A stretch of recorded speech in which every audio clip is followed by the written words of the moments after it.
नमस्कार, स्वागत है आप सभी का एक बार फिर से हमारे YouTube चैनल पे। आज की हमारी वीडियो होने वाली है 18th सेंचुरी इंडिया पे। इस वीडियो का जो एम है वो है डिक्लाइन ऑफ मुग़ल एम्पायर। इस वीडियो में हम डिस्कस करने वाले हैं कि मुग़ल एम्पायर का डिक्लाइन क्यों हुआ, क्या कॉजेज़ थे उसके पीछे, और इसके बाद में जो वीडियोज़ आएंगी उनमें हम डिस्कस करेंगे कंपनी रूल।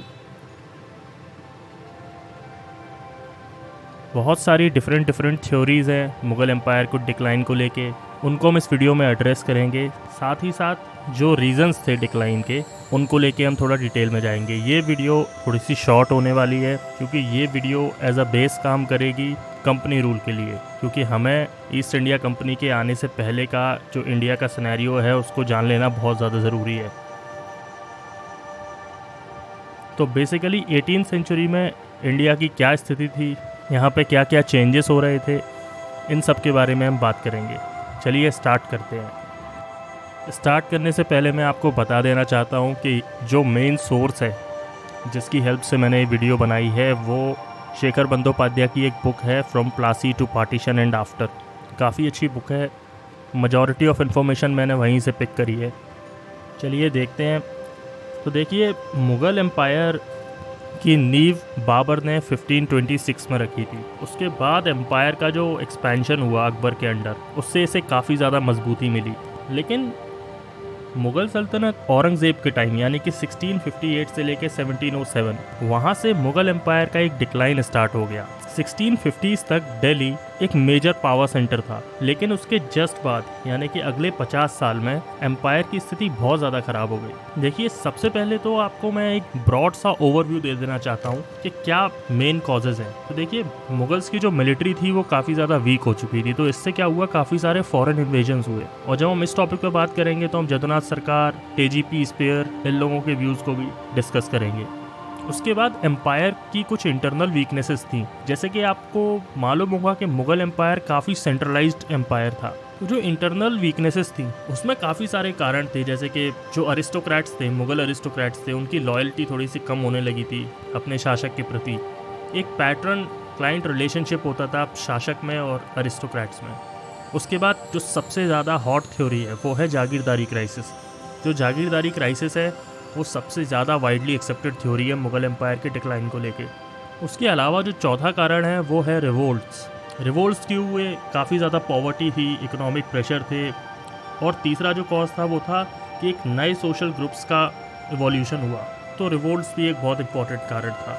उसके अलावा रीजनल एस्पिरेशंस का एक राइज हुआ, यानी कि कई सारे किंग्स, छोटे छोटे किंग्स ने अपनी अलग अलग राज्य बनाया।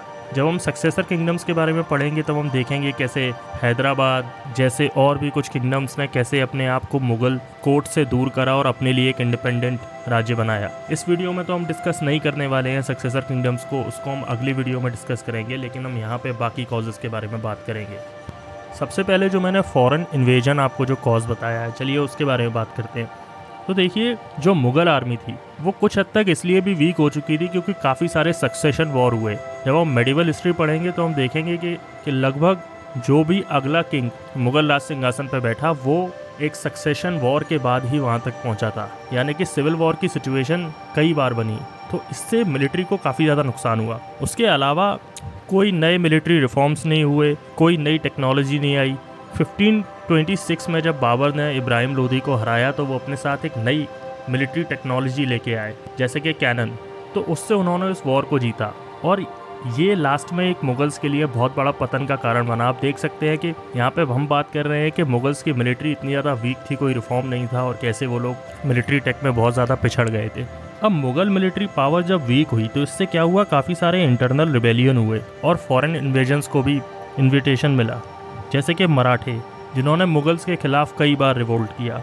उसके अलावा पर्शियन इन्वेशन हुआ 1738 से 39 में, नादिर शाह ने जब दिल्ली को कैप्चर किया।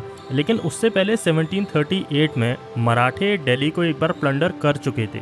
अब जब 39 में नादिर शाह ने दिल्ली को प्लंडर किया तो उसके बाद थोड़ा सा एक रिकवरी का फेज़ आया, एम्पायर थोड़ा सा ठीक ठाक सा चलने लगा। लेकिन फिर 1748 में अहमद शाह अब्दाली यानी कि अफ़गान्स ने मुगल्स पे अटैक किया, लेकिन 1748 में अफ़गान्स को हरा दिया गया।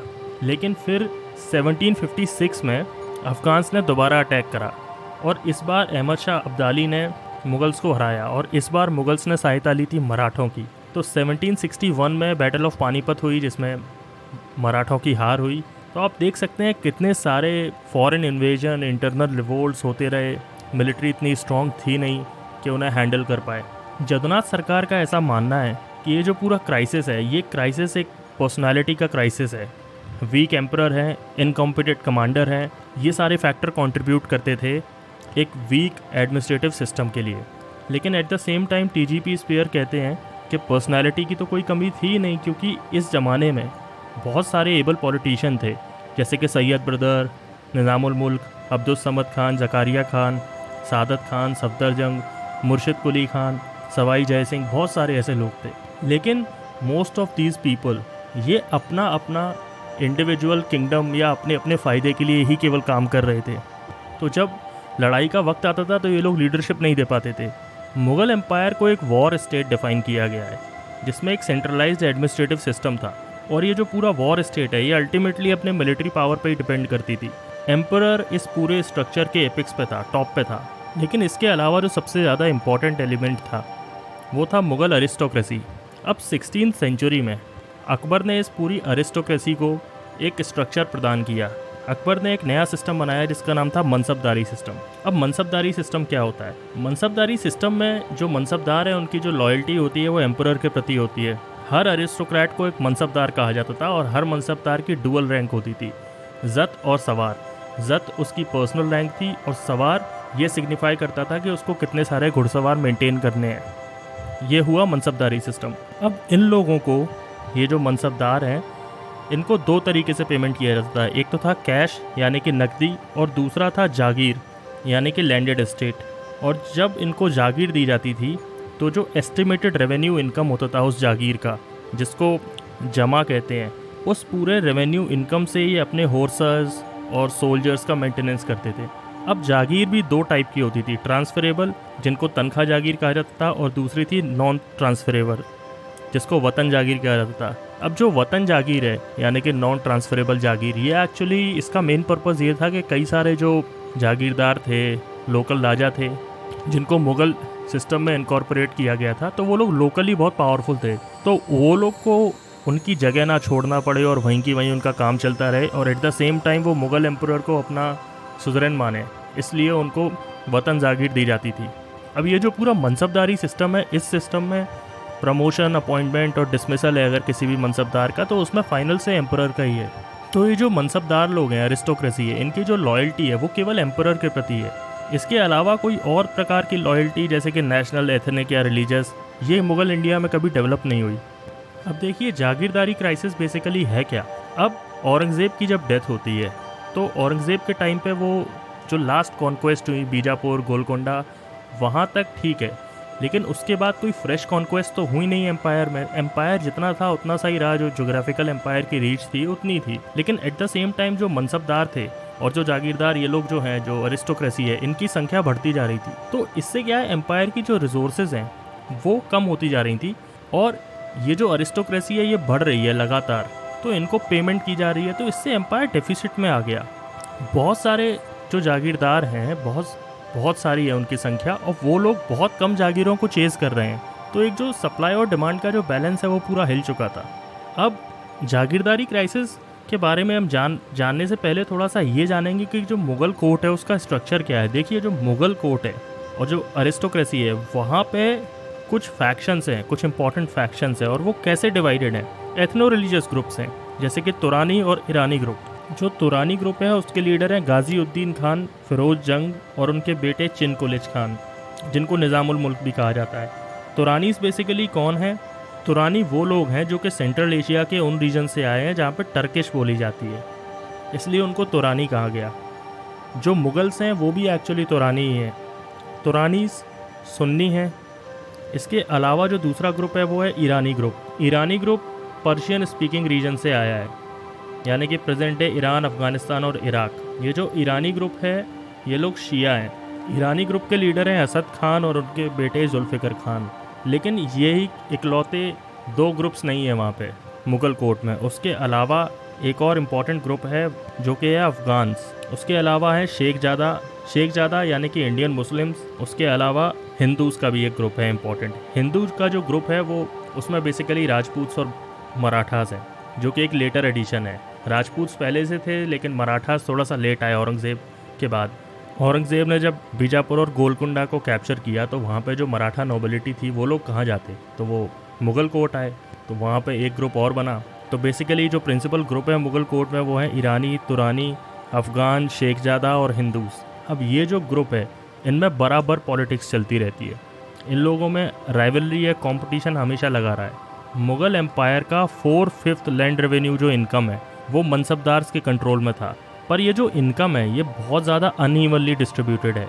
जैसे कि 8,000 मनसबदार थे, 17th सेंचुरी के बारे में बात कर रहे हैं हम, तो ओनली 445 मनसबदार थे जो कि 61% रेवेन्यू जो इनकम था एम्पायर का उसको होल्ड करके रखे थे। इससे क्या होगा, इससे जेलसी बढ़ेगी और टेंशन होगा एम्पायर में, और अरिस्टोक्रेसी में आपस में तो लड़ाई होगी। और at the same time empire की जो रिसोर्सेज हैं वो स्टैगनेंट है या डिमिनिश कर रही हैं डे पर डे। तो ये जो पूरा इकोनॉमिक सिचुएशन है इसको कहा जाता है जागीरदारी क्राइसिस। अब सतीश चंद्रा जागीरदारी क्राइसिस को डिफाइन कैसे करते हैं? The available social surplus was inefficient to defray the cost of administration, pay for wars of one type or another, or to give the ruling class a standard of life in keeping with its expectation. Revenue collection धीरे धीरे कम होने लगा empire में, और at the same time inflation बढ़ता जा रहा था। जो लग्जरी गुड की सप्लाई थी वो मोस्टली यूरोपियन मार्केट की तरफ जाने लगी। इससे क्या हुआ, मुगल अरिस्टोक्रेसी और ज़्यादा परेशान हो गई। ऑलरेडी बहुत सारे मनसबदार बहुत कम जागीरों को चेज़ कर ही रहे थे। इनफैक्ट कई सारे मनसबदार तो ऐसे थे जिनको कई समय से जागीर ही नहीं मिली थी, और जब उन्हें या फिर जागीर मिलती है तो उनके पास कोई गारंटी नहीं थी कि वो वहाँ पे स्टेबल रहेंगे, क्योंकि कोई भरोसा नहीं है कब ट्रांसफ़र हो जाए। तो इससे एक पर्सनल इनसिक्योरिटी को भी जन्म मिलता है। अब ये जो जागीर क्राइसिस है कोई नया फिनोमिनन नहीं है, हमेशा से ही रेवेन्यू के कलेक्शन में और जो खर्चा है इन दोनों में डिफरेंस हमेशा रहा है। पर ये जो क्राइसिस है ये अपने पीक पे पहुँचता है औरंगज़ेब के टाइम पे, क्योंकि औरंगज़ेब ने जो डेक्कन में वॉर लड़े वो डिज़ास्टरस थे। Eight the same time Aurangzeb की जो पॉलिसीज़ थी वो काफ़ी गलत थी। हम इकोनॉमिक पॉलिसीज़ की बात कर रहे हैं। देखिए, औरंगज़ेब ने जो रॉयल लैंड है जिसको खलीसा बोलते हैं, बेसिकली खलीसा क्या होता है, खलीसा एम्परर का पर्सनल इनकम होता है। एम्पायर में जो लैंड है उसमें से जो सबसे अच्छी लैंड है, सबसे ज़्यादा उपजाऊ है, उसको एम्परर अपने पास रखता है। उसका पूरा रेवेन्यू इंपीरियल ट्रेजरी में जाता है और वो एम्परर के पर्सनल वॉर्स और ये सब फाइनेंस करता है, वो उसकी पर्सनल इनकम है। तो जो रॉयल लैंड है उसको खलीसा कहा जाता है। औरंगज़ेब डेक्कन वॉर को उसको फाइनेंस करना था, तो उसके लिए उसने क्या करा कि अपने जो खलीसा लैंड है उसको एक्सपैंड करा, ज़्यादा से ज़्यादा लैंड वो अपने पर्सनल कंट्रोल में लेने लगा। बीजापुर और गोलकुंडा को जब औरंगज़ेब ने कैप्चर करा तो 23% रेवेन्यू इंक्रीज़ होता है मुग़ल इंपीरियल ट्रेजरी का। पर औरंगज़ेब ने ये जो इनकम है इसको अपने मनसबदार के साथ डिवाइड करने का तो सोचा नहीं। इनफैक्ट औरंगज़ेब ने ये सारे रिसोर्सेज से अपना डेक्कन का वॉर फाइनेंस करा। तो जो नई नई लैंड मुग़ल एम्पायर जीत रहा था उससे औरंगज़ेब अपना वॉर फाइनेंस कर रहे थे। तो ये जो एक अपॉर्चुनिटी थी जागीरदारी क्राइसिस को सॉल्व करने की, उस अपॉर्चुनिटी को भी औरंगज़ेब ने खो दिया। एट द सेम टाइम जो डेक्कन में रेवेन्यू कलेक्शन था वो भी गिरने लगा। सतीश चंद्रा कहते हैं कि डेक्कन में एक रेवेन्यू का डिफिसिट हमेशा से ही रहा है। तो सतीश चंद्रा का मानना है कि अगर औरंगज़ेब ट्राई भी करता वो जो डेक्कन का रेवेन्यू कलेक्शन है उसकी मदद से मनसबदारी क्राइसिस को सॉल्व करने का, तब भी वो सॉल्व नहीं हो पाता था, क्योंकि डेक्कन में कोई बहुत ज़्यादा रेवेन्यू का कलेक्शन नहीं होता था। अब कुछ भी हो, लेकिन हमें ये तो मालूम है कि जागीरदारी क्राइसिस से कितना ज़्यादा नुकसान पहुंचा मुग़ल एम्पायर को। ग्रुप पॉलिटिक्स बढ़ती गई। बहादुर शाह की जब डेथ हुई 1712 में, तो ये प्रॉब्लम अपने पीक पे थी। लो रैंकिंग जो ऑफिशियल थे मुग़ल एम्पायर में, उनके पास इतना पैसा नहीं होता था कि वो अपनी लाइफस्टाइल मेंटेन कर पाए अपनी जागीर से। इसके बाद ये प्रॉब्लम बढ़ती गई जब जहांगीर शाह जिन्होंने 1 साल रूल करा, उसके बाद फ़ारूक सियार और उसके बाद मोहम्मद शाह का रेन थोड़ा सा लंबा था, लेकिन तब भी ये प्रॉब्लम सॉल्व नहीं हुई। इससे इन्फ्लेशन बढ़ा, और जब डिमांड बढ़ती गई तो जो खलीसा लैंड है उसको जागीर में कन्वर्ट किया जाने लगा। तो अब इससे क्या हुआ, एम्परर की भी जो कंडीशन थी वो भी गिरने लगी। उसके बाद निज़ामुल मुल्क जब वज़ीर बने, प्राइम मिनिस्टर बने, तो उन्होंने कोशिश करी कि जो लैंड है उसका रीडिस्ट्रीब्यूशन करते हैं तो इससे हम शायद ये प्रॉब्लम को सॉल्व कर लेंगे। पर जैसा कि मैंने बताया था, जो फैक्शनलिज्म था मुग़ल कोर्ट में वो काफ़ी हद तक डैमेज तो कर ही रहा था, और उसकी वजह से वहाँ पे कोई पॉलिसी भी अप्लाई नहीं हो पाती थी। तो निज़ामुल मुल्क को उसी कोर्ट में लोगों ने इतना अपोज करा कि वो उस पॉलिसी को अप्लाई नहीं कर पाए। इसी समय जो हिंदुस्तानी ग्रुप है उसके लीडर सैयद ब्रदर थे, खान दौरान थे, ये सब लोग भी काफ़ी ज़्यादा स्ट्रॉन्ग हो चुके थे। लेकिन ये जो अरिस्टोक्रेट्स की फ़ाइट है और जो कोर्ट में जो राजनीति चल रही है, इससे इनमें से कोई भी ग्रुप ऐसा नहीं है जो मुगल्स की अथॉरिटी को क्वेश्चन कर रहा है। मतलब जो डिवाइन राइट है तिमुरिड्स का रूल करने का, उसको कोई क्वेश्चन नहीं कर रहा है। ये सब लड़ाई आपस में होती है और कोर्ट तक ही रहती है, कोर्ट से बाहर नहीं जाती है। एम्परर को कोई क्वेश्चन कर नहीं सकता, तो वो लोग क्या करेंगे? जो मनसबदार है वो करप्शन स्टार्ट करेंगे। करप्शन कैसा? जो अमाउंट सेट है कि आपकी सवार रैंक कितनी इतनी है, तो आपको इतने हॉर्समैन मेंटेन करनी है, तो कोई उतने हॉर्सेस मेंटेन करता ही नहीं था। तो ये करप्शन हो रहा है और साथ के साथ मिलिट्री को देखो कितना ज़्यादा नुकसान इससे पहुंच रहा है। जितने भी नोबल्स थे एम्पायर में, वो अब कोशिश करने लगे कि देखो इनका तो बंटाधार हो चुका है, हम यहाँ से निकलते हैं, कुछ अपना एम्पायर बनाएंगे कहीं छोटा सा इंडिपेंडेंट, वहाँ पे रहेंगे। तो उनको कोई इंटरेस्ट भी नहीं रहा बेसिकली मुगल कोर्ट में। अब जो मैंने आपको बताया था कि रिवोल्ट एक कितना ज़्यादा इम्पॉर्टेंट कॉज है, तो रिवोल्ट्स पे जब हम आते हैं तो जो पेजेंट रिवोल्ट हुए लेट 17th और अर्ली 18th सेंचुरी में, ये भी एक मेजर कॉज थे। अब देखिए यहाँ पे जो एम्पायर है जिसको ऊपर से इम्पोज किया गया है, इससे क्या होता है? केवल इकोनॉमिक प्रेशर बढ़ता है पेजेंट्स पे। अब देखिए जो पेजेंट्स का जो गुस्सा है, ये ऐसा तो है नहीं कि अभी जैसे स्टार्ट हुआ है ये लेटर मुगल्स में, ये हमेशा से रहा है। पहले भी थोड़े मोड़े पेजेंट रिवोल्ट्स होते आए हैं, लेकिन पहले एक हमेशा फियर रहा है उनके अंदर मुग़ल आर्मी को लेके। लेकिन अभी क्या है कि मुगल्स की जो आर्मी है वो इतनी ज़्यादा वीक हो चुकी है कि पेजेंट्स के अंदर से वो भी फियर निकल चुका है। अब देखिए ये जो मोस्टली जो रिवोल्ट्स हैं, इनको लीड कौन करता है? इनको लीड करते हैं लोकल ज़मींदार, मतलब उनका सपोर्ट होता है।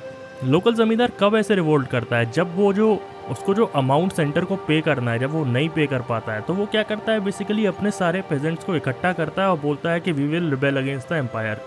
अब ये जो रिवोल्ट्स हैं इनको आप दो तरीके से इंटरप्रेट कर सकते हैं। एक तो ये है कि जो मुगल्स हैं उनका जो पॉलिटिकल असर्शन था रीजनल और कम्युनिटेरियन आइडेंटिटीज़, और दूसरा जो औरंगज़ेब की जो पॉलिसी थी रिलीजियस पॉलिसी, उनको लेके। तो ये दोनों कॉजेज़ हो सकते हैं, इसकी वजह से शायद रिवोल्ट कर रहे थे।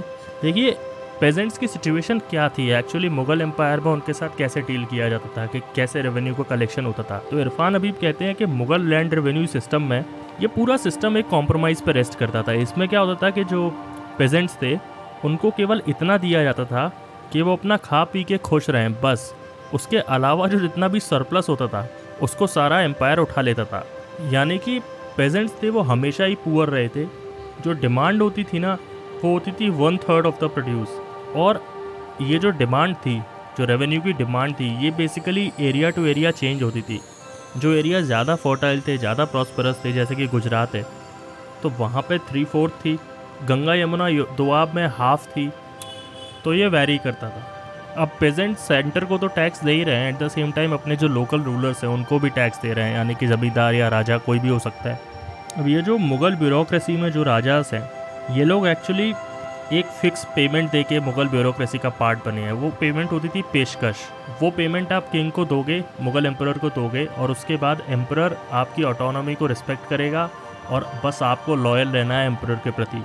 तो जब इन लोगों को ऑटोनॉमस पावर मिलती थी इन राजास को अपने अपने एरिया में, तो ये लोग अपने हिसाब से लैंड रेवेन्यू कलेक्शन करते थे।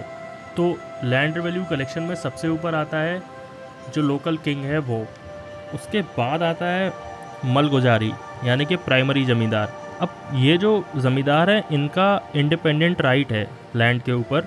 इन लोगों का बेसिकली काम था रेवेन्यू को कलेक्ट करना, और उसके बदले में इन्हें मिलता था नानकार यानी कि रेवेन्यू फ्री लैंड।